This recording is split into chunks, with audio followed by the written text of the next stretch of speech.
Hello and welcome to the No Huddle Football Podcast. I'm your host, Chris. With me, as always, is Ryan. What's going on, man? Oh, not too much. Not too much. Enjoying a post Big Ten championship. There you go. That had to be good. Oh yeah, Um, so we'll easy start peasy. this week where we left off last week, right? Where you're already at college football. Hmm. Yep. This past weekend, college football basically went exactly the way that the committee did not want it to go. It was like a worst case scenario. It happened for them. Yeah, A lot of controversy over it. Who should be in the championship game? Who shouldn't? Obviously, FSU doesn't make it in. It's been the hot topic. 13-0, right? yeah. I believe so. I believe Uh, 13. 13 wins. Yeah, 13-0. Won the championship, ACC championship, and a one-loss Alabama gets in over them. What a I'd like to hear you. You are the show's college football expert. What are your thoughts on how the selection did they get them right with the seeding, and most importantly, did they get 4 and 5 right? Uh, the fact that Alabama is in, I think, is a shock to everyone except for Alabama and the committee's like handshake agreement. That yes, you're going to be in. Don't worry, kind of shit. Because like what? Because from my understanding, there is a conference champion that has an undefeated record, which is in a Power Five conference. That's an automatic bid, from what I recall every other time. Yes, you have another conference champion that's been the top five anyhow. Didn't really matter, and another undefeated conference champion that has an automatic bid, and another automatic bid. So right, it's like you kind of Yeah, three, but we thought were automatic bids. yeah, exactly. And you put a school in that has an 0-1 record this season against one of the top four teams, Texas. Why are they allowed in? They obviously cannot hang. I mean, granted, you cannot say that, but on paper, there is an L. Mm-hmm. And like the Yeah, main that's thing is, I feel bad for FSU, and that's weird to say. Um, yeah. but I feel bad not so much for the fan base. I really could care less. It's more so like the players because they're being punished for like players being hurt. Like that's not their fault. They still won regardless. That shows you that they should be there because they won despite of. I just think it's. I think it's just a. I mean, it's obviously a money grab. You saw. I mean, I don't know if you saw the headline. They just signed like a $3 billion. The SEC just signed like a $3 billion TV contract. So it's like, in the picture they used on the news clipping was Alabama. I was like, Yeah. but and also like you just hate to see it. Like as a Michigan fan, like knowing you're going to play Alabama, like you hate to see it. Not because like you're afraid of the team by any means, but if you look across that sideline, you see Nick Saban. The game's up in the air. You have no idea. Yeah. And the video of Michigan, the team like groaning at Alabama. Yeah, I would be too. It's like fuck, dude. Like how? How are they here? Yep. That's it. So yeah, it does. It is disappointing, like you said, more so for the players than anyone. They feel like they went out there, they deserve their shot. It feels like it should be them. The only argument I've heard against it was, hey, look at TCU last year. They had the resume to go, but they didn't feel like the second best team, and then they got blown out. But it's kind of like it. They have what they did everything that was asked of them. What else were they supposed to do? They won the games. Yes, their best player got hurt. It was a rocky game against UF for a little bit, and then they went on and won their conference championship. So it's not like the guy came in for like a quarter of the last game when they were already up and just did enough to hang on for the win. He had to go out and win some games with that same team. But it does feel like it's just a. I wasn't shocked. I really wasn't that shocked whenever I saw that they made it in. Like I expected that from the committee. It was just surprising to see that they actually went through with it, I guess. I don't know. 8 to What I would always 4. like to see, yeah. What I would always like to see, and I think is one of the problems with this college football committee, whatever. I think this committee, whoever they are, like who is the committee? Condoleezza Rice was on it at one point. Yeah, but like who is like this nameless committee? You know, we don't know a whole lot. I'm sure the information, if you dig hard enough, you can find it. I think the selection committee should have to make their announcement while they're live on television at a podium and then have to explain their answer of how they came up with that and then be subjected to media questioning right after. Because I feel like part of this is they could make this decision and they can hide behind everything and they don't have to worry about anyone, answering any hard questions or anything. Yeah, they definitely just hide behind it, knowing like they don't have to answer. It's like, oh well, what we say, is set in stone. It's like, but why? Like, why would you do want to hear why? Like, it's just so egregious, and I think that'd be like, and it's kind of ridiculous to say, but at the same time, it'd be kind of cool just to see something different, like what the people in Florida are doing, like bitching essentially, but like with letters and like to fight for your spot. I think that should be like part of it. Like if it's up to that, like would like really wants it more essentially. Like I don't know, like anything other than what we're getting. It's just it's just dumb. It's just like, and again, it's so weird to say I feel bad for FSU, but it's like at the same time, like they actually deserve it. Like, did TCU deserve to be there? No, but like based off the wins and losses and the ranking of their own stupid system, TCU was put there. Yep. And because your faulty refereeing wanted to let Michigan just lose this game, like you just like handed TCU the victory. Like that, you chose this matchup in the national championship. Like you put this there, and now you cannot just try to undo it, have more favorable games because some dude's hurt. Who fucking cares? The team's stacked. The defense is great. Who cares? Yeah. And I think if you look at it, I feel like you need to always consider for now. I mean, everything's going to change next year, of course, right? Because the Pac-12 is gone, and I think they're switching to 12 teams next year. But what they should have looked at, though, is just say, okay, let's look at our 5 Power 5 conference champions. Okay, we've got 3 that are undefeated, completely undefeated. You're in. You made it undefeated of a Power 5 conference. You're in. Okay, now who's left? Who are our top teams that are left? We have Texas, we have Alabama. Are the last 2 champions? Well, they went head to head. Texas beat Alabama. They proved they were the better team. There you go. The end. That's it. Definitive. It should have been that simple. But I'm sure it comes down to a lot of,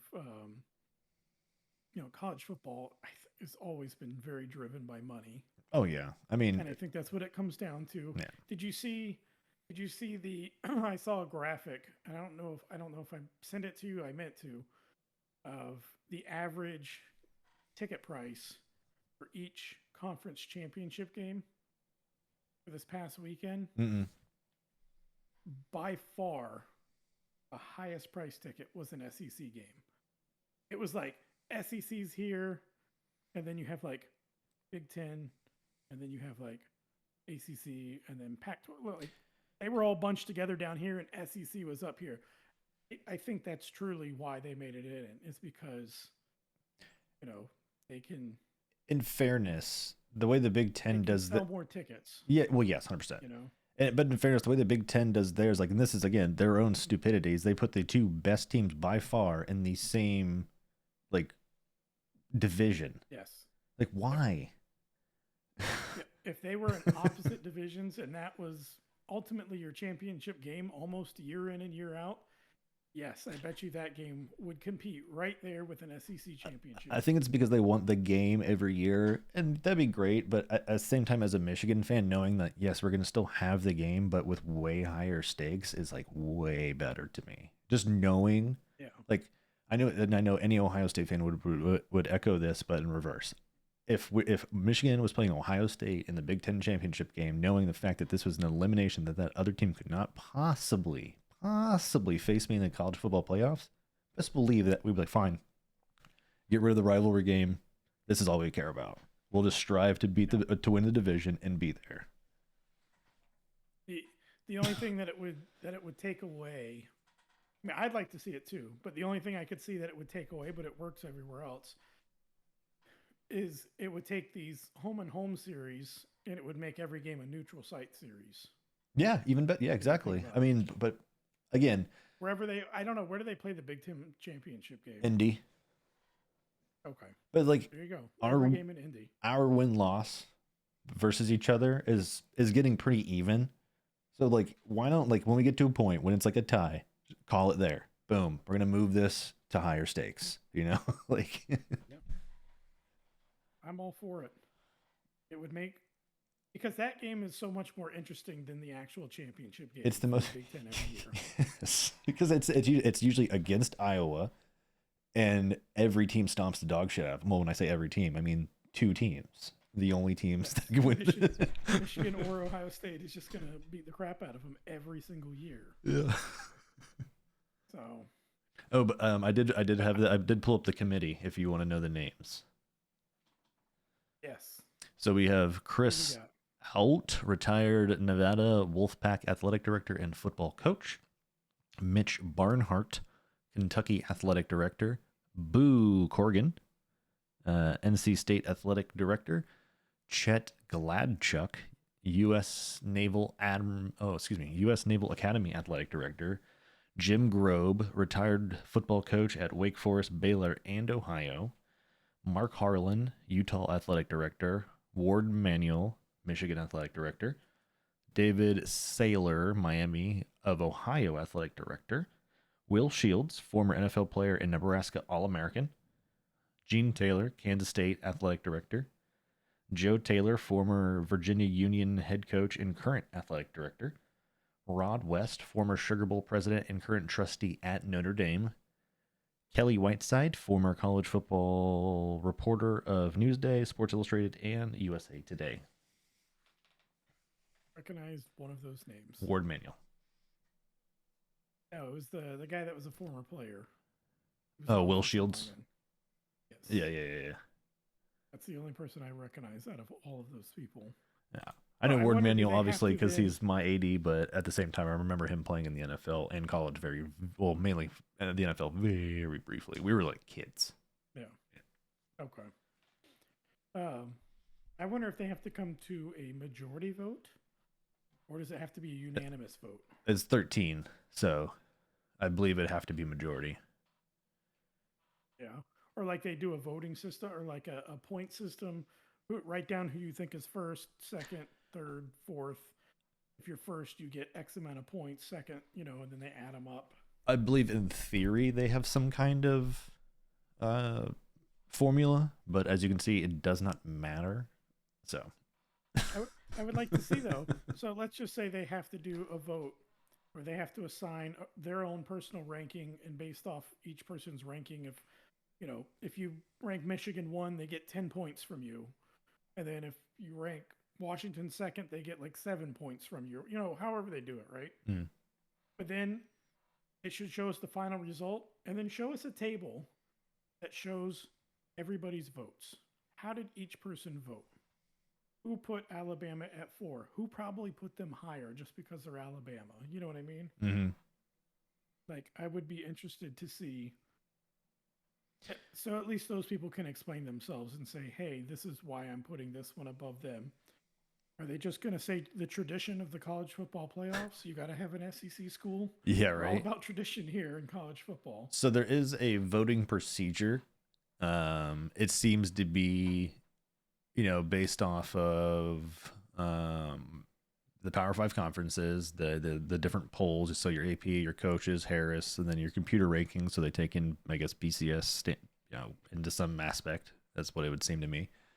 When you say computer rankings, that's what I think of as BCS. But it seems like they just take into a bunch of stuff, and then I guess at the end they just say, "Fuck it, let's just put Alabama in," right? Yeah. Yep. Gotta have it. Listen, I'm a big SEC guy, Florida fan.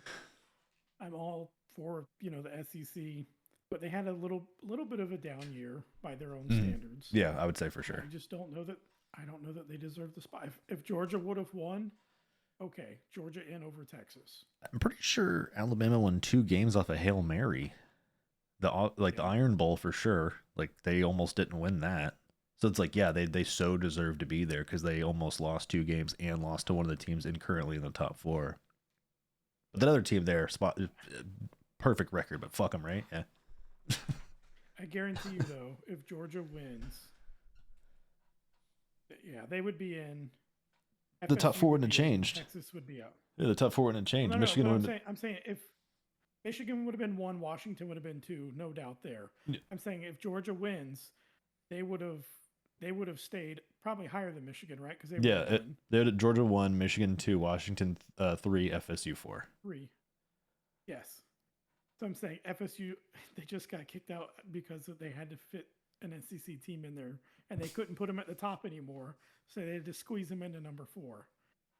So like auto bid. Georgia losing that game is ultimately what cost FSU a spot, because I guarantee you if Georgia And they goes play in, each other. Texas does not. And they play each other in the Orange Bowl in a completely worthless game to both teams. No one is going to fucking play. No one worth any stock in the draft is going to be there. It's going to be one of the most boring power, like top, was it 5 and 6 teams? Yeah. What a bummer. Yeah. I've seen some people talking about how FSU players, they should not say anything. They should accept the travel money, accept all the things, all the perks. Not even field. And whenever it comes time, don't take the field. Just walk back into the locker room and say, we're done here. What do you have to lose at that point? Or like the seniors, especially the seniors. You're done. You're supposed to be playing for a championship, and instead you're playing in this pointless bowl game for what? At the same time, I might drop some of their draft capital because people are stupid and take that shit in consideration. Hey, listen, people skip. It's kind of a thing now for people to skip bowl game. I see Caleb Williams. He's not playing in his bowl game. Yeah, if it's not the 4 teams, see ya. I can see that though, because they're one stop away from making their payday in the NFL. So if you're a top guy, I wish you could watch them play in these bowl games because it made it more exciting to watch them one last time. But at the same point, I get it. It's a business. Like what they always say from the team standpoint, it's a business. So I'll respect that the other way around for the players and say, hey, it's a business. Yeah, when I gave up on like seniors or juniors playing, like high level juniors playing in any bowl games, was when Jabril Peppers sat out the Orange Bowl against FSU. I was like, well, we lost this one. Yeah. We got stomped, and I was like, you know what? Yep. No bowl games unless it's the Natty, dude. Don't care. Yep. They don't matter. They don't matter. But if they could have gone to an 8-team playoff this year, because 12 seems like a bit much. I feel like there's teams that whenever you look at the top 12 rankings that really don't need to be in the conversation. If you just look at the top 8, I've felt for years, top 8 is where they need to be. Mm-hmm. So then you would have Michigan, Washington, Texas, Alabama, but then you would also still have FSU and Georgia. You would still have Ohio State, and you'd still have Oregon. For a playoff, now you compare it to the NFL playoffs or any other sport playoffs, that seems like a pretty good set of teams right there.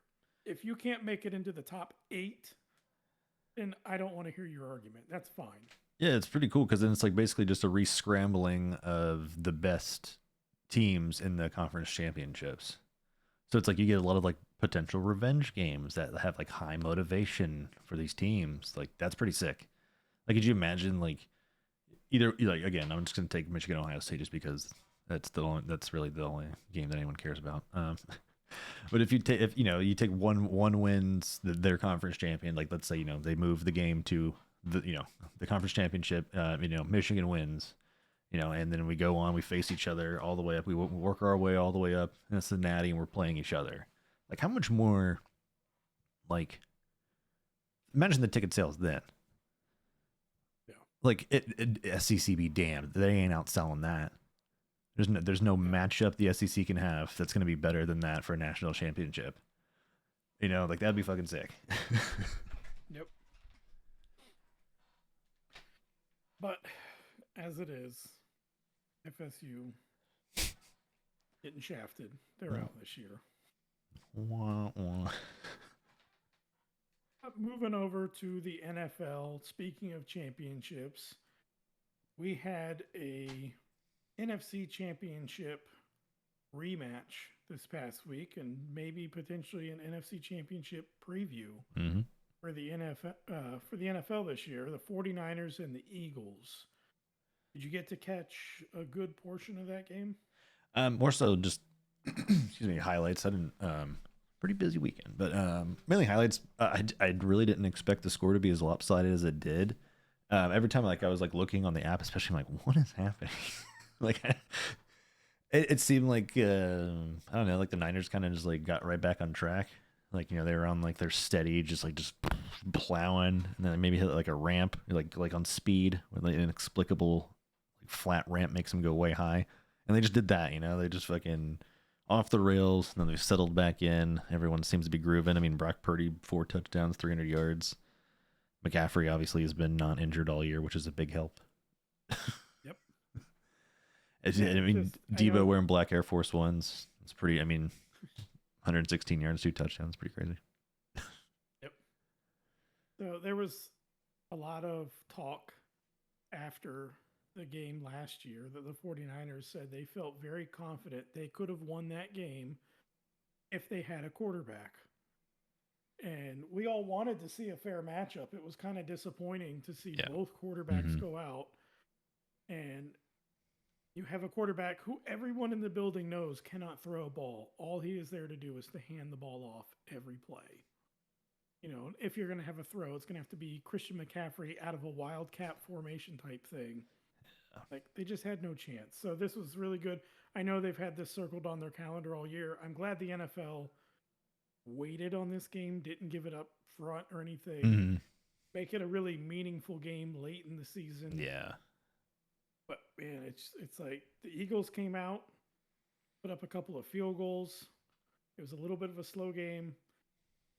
And then we had San Francisco fire back with 3 touchdowns in a row. Then you had the Eagles trying to make a little bit of a comeback, and then that was it. Then it was 49ers the rest of the way. Very chippy game. It almost feels like, because of last year, like a rivalry was almost born in the NFC between two of the best teams that look like they should be good for some time. And it looks like these two are going to be trying to duke it out year in and year out for number 1 seed or who's going to be moving on to the Super Bowl. You know, oh, go ahead, sorry. I was going to say it was a lot of fun to watch. I was glad to see that the 49ers got the revenge to show, hey, look, we are a damn good football team. We just were shorthanded. The most important position on a football team. Yeah, exactly. The guy who knows what the fuck's going on out here. Yep. What I was thinking, I was like, man, what a great marketing like campaign for the NFL if like that does become a rivalry, mainly because of like just all the handsome people involved. I'll just say that there's a lot of handsome dudes between both teams. Like, just like both coaches, a lot of the players. Like, just so that's a lot of TV time. That's a lot of people watching TV just because, you know, it's like it sounds ridiculous, but it'd be happening. It'd be happening. Look at Robert Saleh brushing his teeth on TV. I did not see that. You didn't see that? No. It's fucking weird. Was it like before the game or something, or? It was like during the game. It was like recently. It was like obviously you watch Red Zone, so you're not going to see a lot of the commercials. I guess it was like just like a commercial with Robert Saleh. I saw like a clip. Oh, okay. It was a commercial. Yeah, and like he's like raises, he like has like his I guess it's like his call sheet or whatever in front of him. He's like smiling, and then it's like a toothpaste commercial. It shows him like brushing his teeth in his bathroom, and it shows him like admiring a smile on the fucking call sheet. Like, brother, yeah, you got a struggling team out here. It's like the Baker commercials. Come on, man. I thought Come on, you bro. were saying he was actually doing that during a game. I was like, what the Oh heck? no, that'd be Because we've awesome. seen some people do some weird stuff in the middle of games sometimes. You know, It's true. we've seen weirder things. That is true. But now that makes things a little more interesting. The other reason why I was glad that San Francisco won, I mean, like, look at the NFL right now. NFC, AFC, who's the best team? We really don't know. Usually at this time, on one side or the other or both, we're like, oh yeah, that is the clear-cut best team right there. They're on their way to the number 1 seed. At this point, it's just a race for the number 2 seed, which of course is no longer an automatic bye. So I like seeing that pretty much anybody has a chance to get the bye on either conference, because had Philadelphia won that and moved on to 11-1, Yeah. and the Niners would have been 8-4, like, all right, they would have been completely out of it. Now the Niners are only 1 game out of it, and Philly has a tough schedule coming up, so they maybe have a chance to tie with them, which now, of course, because of head-to-head, the tie would go to the 49ers. Mm-hmm. So I think that made things a lot more interesting in the NFC. I agree. I mean, it's always good to see more action and not just such a lopsided conference. It's always pretty boring to, like, you're midway through the season, you're like, alrighty, I can see how the seeding may be working out. Yeah.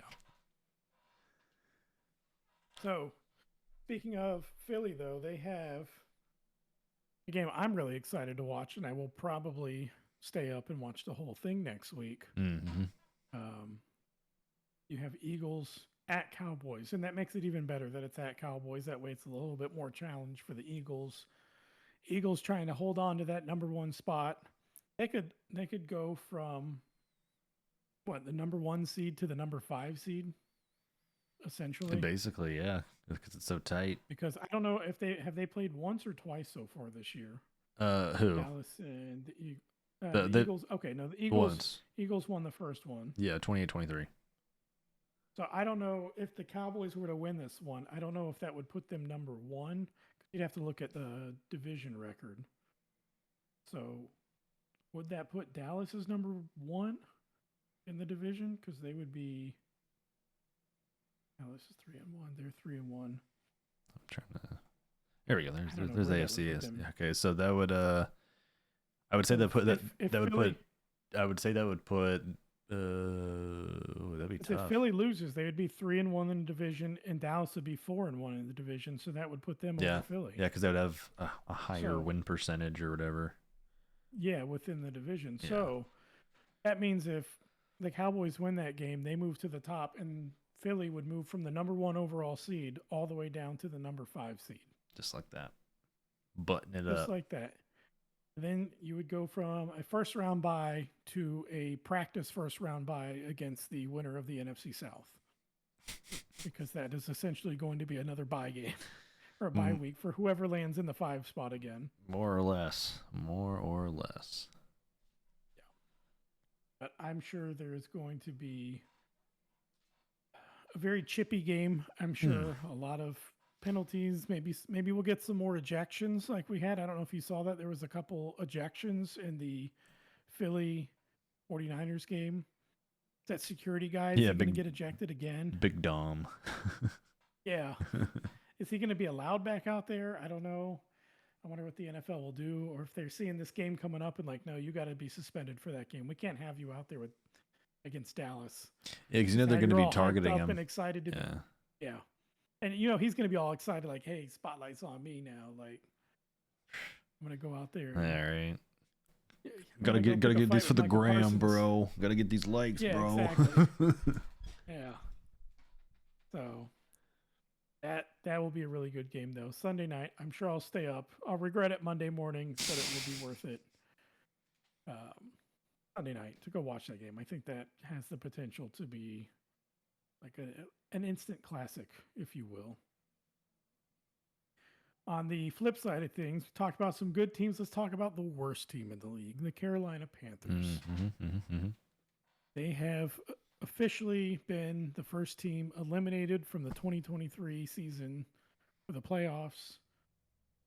And I keep forgetting, because I I'm like, okay, yeah, it always sucks whenever you're the worst team, but hey, at least you have the number one pick next year. Hey. And I keep forgetting that they don't Oh for a yeah, while. that's right. Yeah, I keep forgetting. Like things are just going to go from bad. Like you look at that roster and like, who is there to get excited about on that roster right now? Your best player, Christian McCaffrey, gone. Your top receiver is an aging Adam Thielen. Your quarterback is undersized and just doesn't look comfortable out there. Maybe you have a defensive star. I don't know a whole lot about the Panthers right now, and I should. And You have they're a in our running back conference that you or in our can't use division. on third down because he can't catch. Yeah, like how did this roster like just become such a mess? Like they're so they had and DJ Moore, they got rid of him because that was the other thing. I was like, okay, I'm thinking your team is the worst, so you should have the number one pick. You just traded away DJ Moore, so obviously you got some more draft capital coming back for that. Oh wait, no, you traded away your number one pick and DJ Moore and a bunch of other picks to get Bryce Young. Ooh, it's only year one, but it's looking rough. Yeah. You know, Yeah. like I thought he would have had a little bit of an uptick midway through the season, but I mean, but who's to say that's not the team around him is so bad that he looks bad, like dragging him down. Like that is yeah, fairly possible. But at the same time, like you have seen like almost zero glimmer of hope. Like almost none. yeah, The yeah. highlight was the one win Right. that I called. But at the same time, it was like one of those like it's due. Like you can see that they were like right there for like at least one, and they got it. It's like, Yep. It's like, they got rid of their coach too. Like that whole franchise just is they're in bad shape right now. Like I almost feel bad for whoever gets hired as the coach next because there's not a lot of pieces to work with. There's no draft capital to work with. Whoever goes there is set up to fail. yeah, Who they're gonna get could go fired there? midway through the season. It's like this is your fault. Like what? Yes. Like there is no way that whoever gets hired for the start of next season will be there 3 seasons in. There's no way. Whatever team is And built is this going is to a be off the guy. back of two coaches. Yeah. And this is an owner that apparently he has a very short leash for his coaches. I could see them firing a coach next year or halfway through year two, but definitely not finishing through three because their record is going to be so bad they're going to get fired. Yeah, So yeah, most likely. I always get confused how some teams they go, "How are you this bad?" You're at your professionals, job? ain't you? Like, Yes. Like doing this your whole the life, fact right?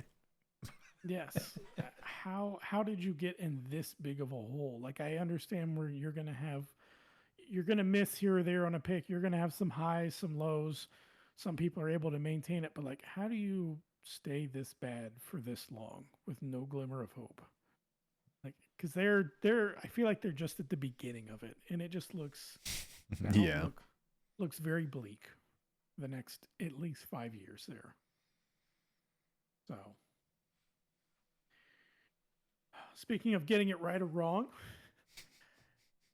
now let's take a look at our picks from the beginning of the year. Another look back at some of our armchair analyst picks. See how some of those things are panning out. Fucking I've got some of terribly. mine.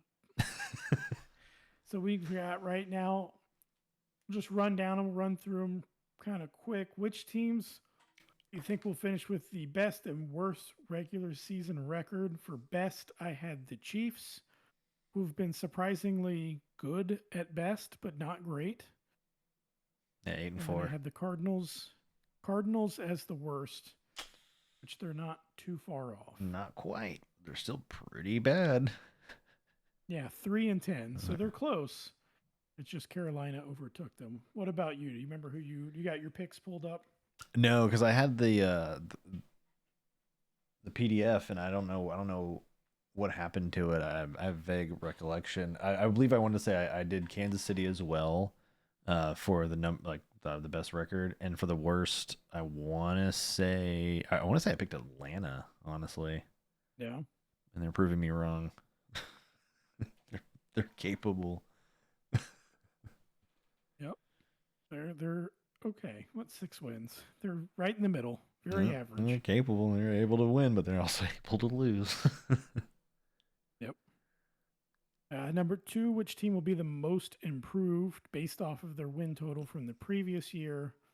I had the Denver Broncos, who that pick was looking horrendous at the beginning of the year. But they have been looking fairly good as of late, winning 5 of their last 6, just losing last week to the Texans. But other than that, I mean, they only had 5 wins last year. They're already over that total this year. And they look like they've got some games they could win. So I still feel pretty good in that pick. I believe I picked my Brownies, and they're starting to, I mean, with the 2 quarterbacks hurt now, and you're using a 38-year-old guy who's supposed to be there just to hold a clipboard out there fucking zinging them. You know, it's like, it's looking a little rough, but it's, who knows? I mean, they should be about 9-3 right now. Yeah. Yeah. If they had their team there, no Nick Chubb, your starting quarterback. Well, if they had Nick Chubb, I think they would have a far better record right now, based off of like the way they were able to put together wins with the other teams or how they look against other teams. Like if they had Nick Chubb, just imagine. Yeah.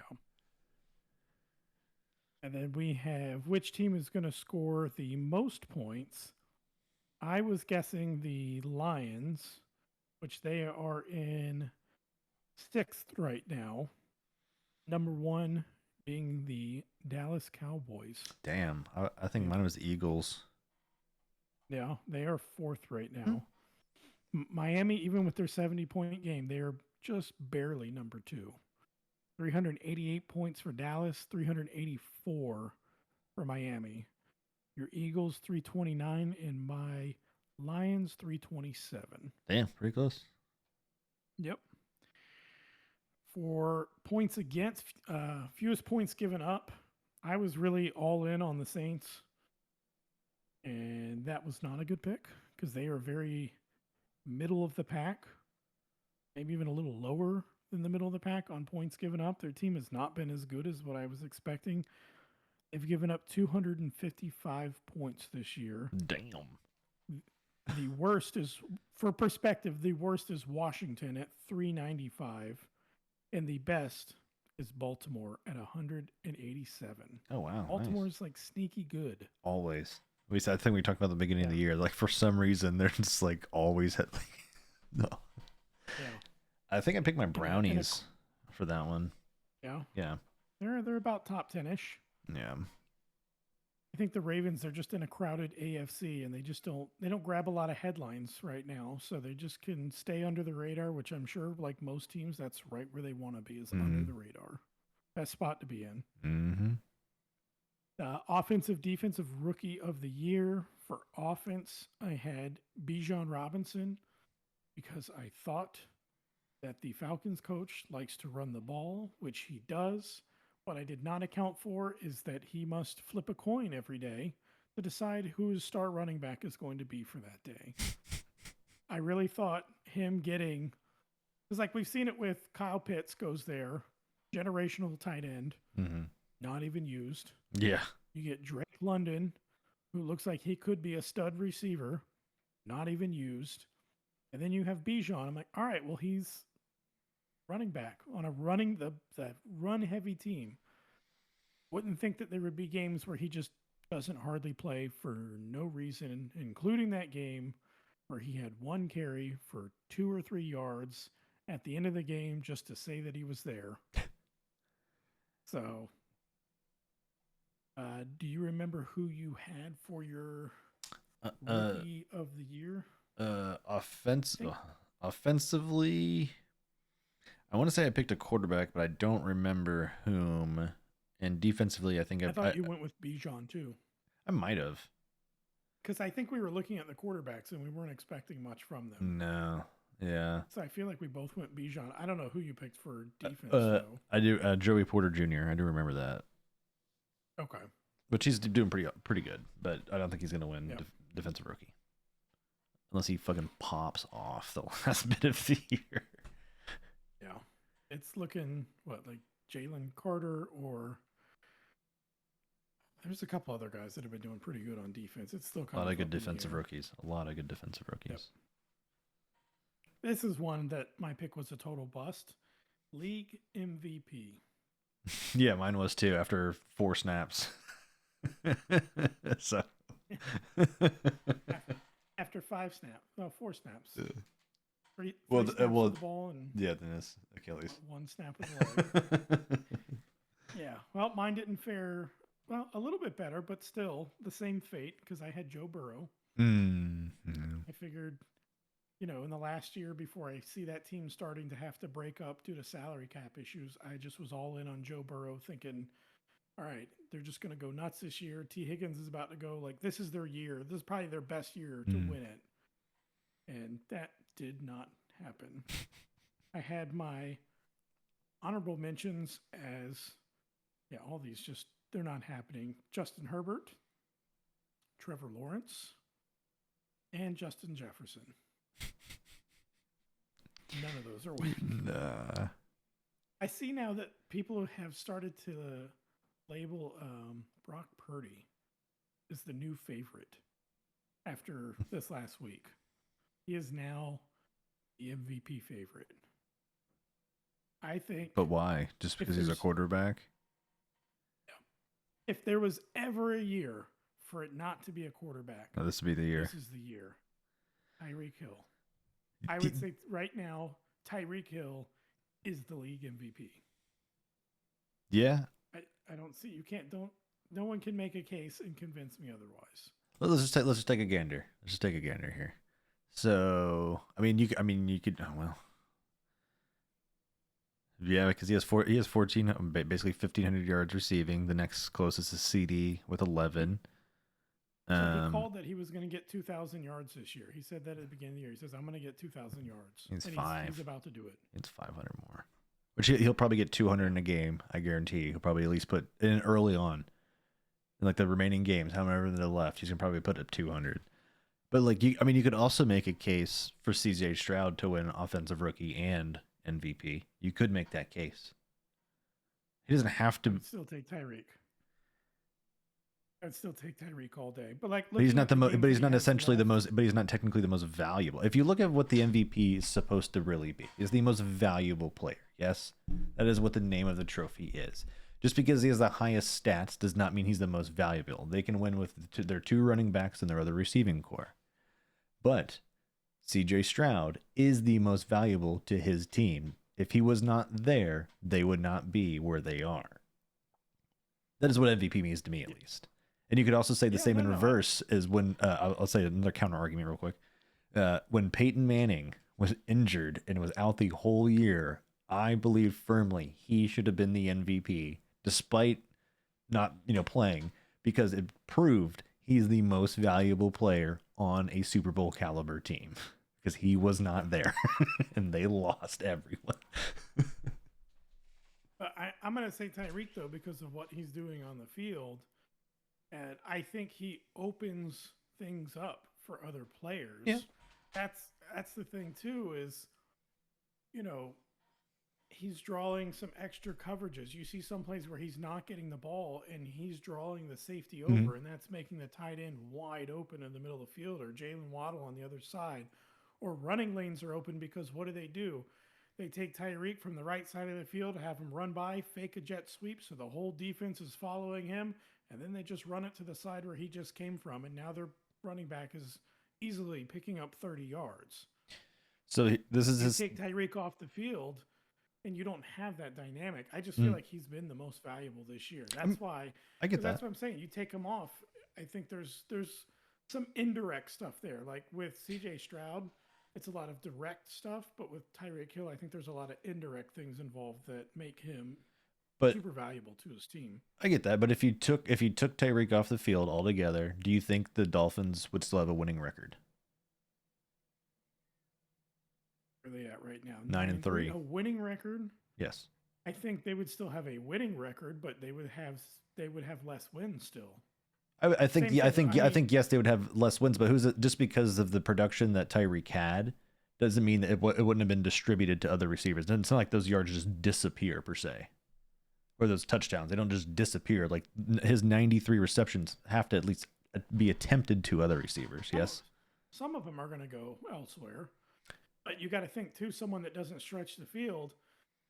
Some of them, like this long, like the long ball. Like obviously, there's no one competing with him on like the big old bombs. Like there's no way. And those are game changing. Think about this as far as his 93 catches going somewhere else. Let's just say on the play I gave you, a jet sweep, one side to the other. He doesn't even touch the ball. He gets no stats on this play. Yeah. The running back runs it up the side, gets 15 yards, gets a first down on a critical third down. Take Tyreek off the field. They're in a standard formation. The running back runs the ball. He gets stuffed on third down. They don't even get a new set of downs to attempt additional plays. You know what I mean? So those 93 receptions aren't out there because they're not on the field as much because the offense isn't as efficient. That's what I think Tyreek. And plus, I would just like to see it go to someone other than a quarterback. And I was going to say, I agree with you. To do it. And I said I agree with you on all those points. I really do. But at the same time, you have to also look at CJ just because of the sheer fact that he's either broken or set every rookie quarterback record that there is to have.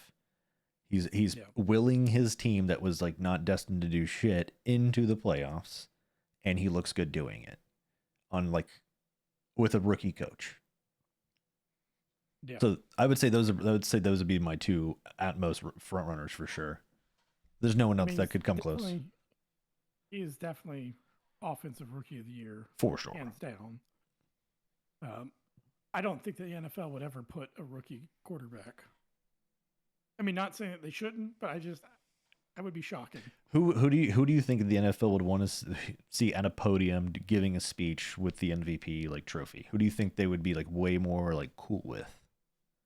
Out of those two, CJ Stroud. That's probably who it's going to go to. I'm sure they would be a little concerned. Who knows what Tyreek is going to say? Exactly. Like, ooh, let's just mail it to him. Yeah. All right. Next on the Armchair Analyst, we have the 8 division winners. So my AFC, I had the Chiefs. Mm-hmm. AFC West, I had the Chiefs. I think you had the same. Mm-hmm. AFC North, I had the Bengals. That's not working out with Joe Burrow hurt all year. Looks like the Ravens are probably going to take that one. Yeah, looks like they're pulling away. The AFC East, I had the Dolphins. I do remember this one for you. I know you had the Jets because that all crumbled. Yeah, right immediately. Yeah. And then for the South, I had the Jaguars. I believe I also had the Jaguars. Yeah, so I had 3 out of 4. The current the only one I messed up on right now is the Bengals. Yeah. But not too bad. Hard to predict injuries. Yeah, exactly. Yeah. For the NFC West, I had the 49ers. I believe as did I. Sorry. For the North, I had the Lions. Likewise. For the East, I had the Cowboys. I had the Eagles. Currently. Yep. And then for the South, I had the Saints. I had the old Buccaneers. You have 3 out of 4 in the NFC current. I have 2 out of 4. But my 2 teams are a game out. As your one team that isn't there is a game out. So we're very, very close on division winners. That seems to be one of the things that we are by far the closest on. AFC, NFC champion. We both had the same. For the rest of this, we had the same. Chiefs and 49ers, with the 49ers winning it all. Yep. And right now, here we are coming up on, what week do we 12, have? 13? 14? Yeah, 14. Just finished 13. Yeah, I'd say 14. Yeah, we're about to start on 14 and going into week 14. And if the 49ers look like the best team in the NFL. So for sure. That prediction is also looking pretty good. And for the last question on there, we had our favorite team and how many wins for your favorite team. I had, of course, my Bucks, I put them at about 8 wins. They are currently at 5, so I would need them to pick up 3 out of the last 5. They have a game against the Falcons. I don't feel so good about that. The Packers, which suddenly look kind of decent Mm-hmm. in Lambeau. I don't know that that's going to happen. Classic. But then they have the Jaguars at home. I don't know. Is Trevor Lawrence going to play or not play? I don't know if you saw he got hurt last Sprain night. ankle, yeah. Yeah, so he may or may not be back for that game, which I will be at that game. That was the game I bought tickets for this year. And then they have a game at home against the Saints, and then on the road at the Panthers. I feel like they might lose their next 2 and then could win their last 3 and land perfectly on 8 wins. I had my Brownies. I believe I want to say I had them at 11 wins, so they have 7 now. So I needed them to raffle off 4 of the next 4 5. wins in 5 weeks. Yeah. So let's see. You got the Jaguars next week. Yep. Winnable game. Yeah, very winnable. Another backup quarterback game. Mm-hmm. Where we can have another. But we have a Joe better defense. We have a Flacco way or- better defense. Far Yes. better defense. Ooh, then in 2 weeks you got a real tough one. You got the Bears Oh God. in Cleveland. They better win that one. You're for real. And you have the Texans on the road. That one might be tough Mm-hmm. with the way that they're playing. Then you come home to host Zach Wilson and the Jets, or will it be Aaron Rodgers and the Jets? Depends on their playoff We don't standings, know. position. Yeah, which is not good. I don't see. There's no They're point in him 4 and coming 8. back. It's not. Yeah. The only reason I could see him coming back at this point is just to prove a point that he could do it, He throws Which one we pass never and just really can do. flexes on fools. Like, fuck y'all. and then leaves. And then the last game is Browns at Bengals with no Joe Burrow, although they looked pretty decent last night. I but told you Jake still, I Browning don't was know, good. Myles Garrison. Yeah. So your team looks like they could be in line for, I would say, 4 out of 5, and you might land perfectly on 11 wins.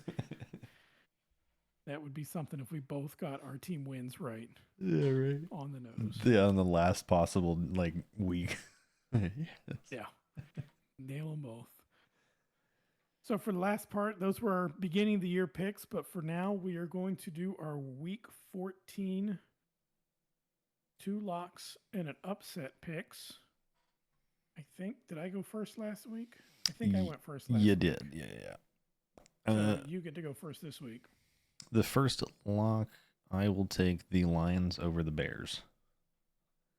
Lions over the Bears on the road. Mm-hmm. Seems like a pretty good pick. Should be a fun one. I'm going to take the eventual Super Bowl champion 49ers over the Seahawks at home. Yeah, that's going to be a brutal one for the old Hawks. Yeah. I will take the Texans over the Jets. There you go. Should be good. I will take. No, I don't trust them. I'm just going to go with the Chiefs over the Bills. I think the Chiefs have the Bills number, and they're just going to deliver the knockout blow to the Bills this week. Yeah. Oof. Good Lord. For your upset. I'm going to take a very strange one, and it's going to be the most boring who gives a fuck game of the week, and that'll be Patriots over the Steelers. There you go. Once you said the boring game of the week, I'm like, it's got to be Patriots Steelers. The who I'm going to cares bowl. try again. Yeah. Terrible. I don't even know if I'll watch that game. I won't.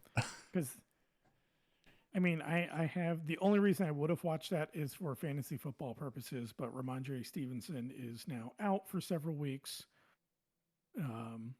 And I have Deontay Johnson, but he annoys me, so I don't know that I want to even watch him. I believe I'm eliminated altogether, so I don't even have to watch football. Correct. You are out. I lost by fucking Um, 5 points. Yeah, you had a lot of heartbreaking losses. A shitload. which we'll close with that in a second. I do want to touch on the fantasy football, but for my upset, I'm going to ride again with the Broncos. They let me down last week, but I'm going to go with them again this week. Broncos on the road, 3-point underdogs to the Chargers, who just look lifeless. with that Are they even a team? 6-0 victory. Yeah, they look so bad. So I'm going to go with the Broncos again.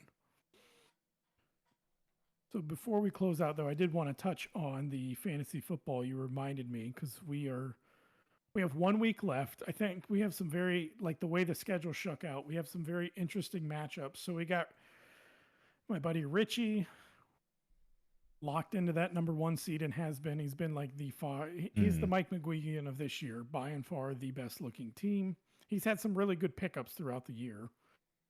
You have Lewis once again finding his way back into the playoffs. Matt, who's always in the playoffs, back again. Those are our 3 teams that are locked in. That's it. Seeds 4, 5, 6, 7, 8, and 9, all fighting for that last playoff spot.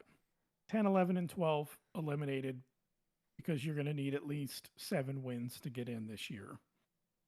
Or 8 wins. You're probably going to need 8 wins to get in this year with the way the schedule shakes up. So looking at our matchups, though, this week.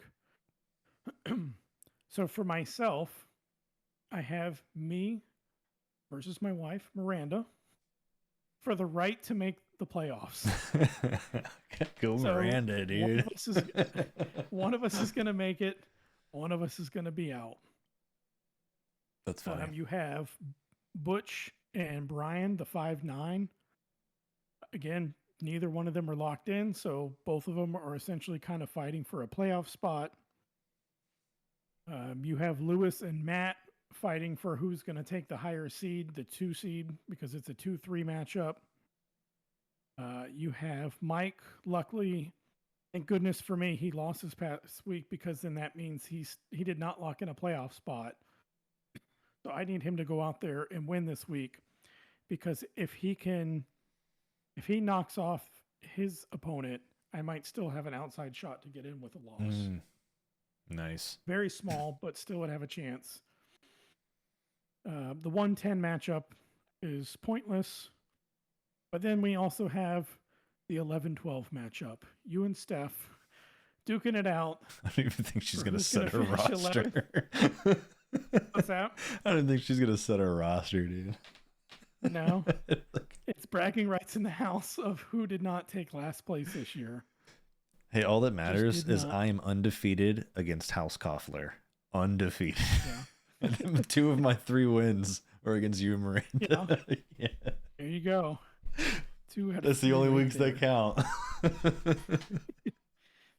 That's what you have to hang your hat on. Because if Steph takes you out, then that's a 3-11 year. I have to dominate the family, bro. I have to dominate the family. Yeah, there you go. Just got to win those rivalry games. It's like college football. It doesn't matter. I lost all the rest. Coach gets to keep the job 1 more year. There you go. There you go. So that will do it for us for this week. Any final words for the viewers out there? No, I mean, nothing really is important for me in the football world for another few weeks, so I can rest. I can rest my soul. I don't have to stress out. Yep, no fantasy football on the line, no college football on the line. Just get to relax, either not watch football or watch it completely carefree. That's the best way to just watch it. Void of any care. I miss those days sometimes. I miss them. So, but all right, that'll do it for us for this week. We will see you all next week.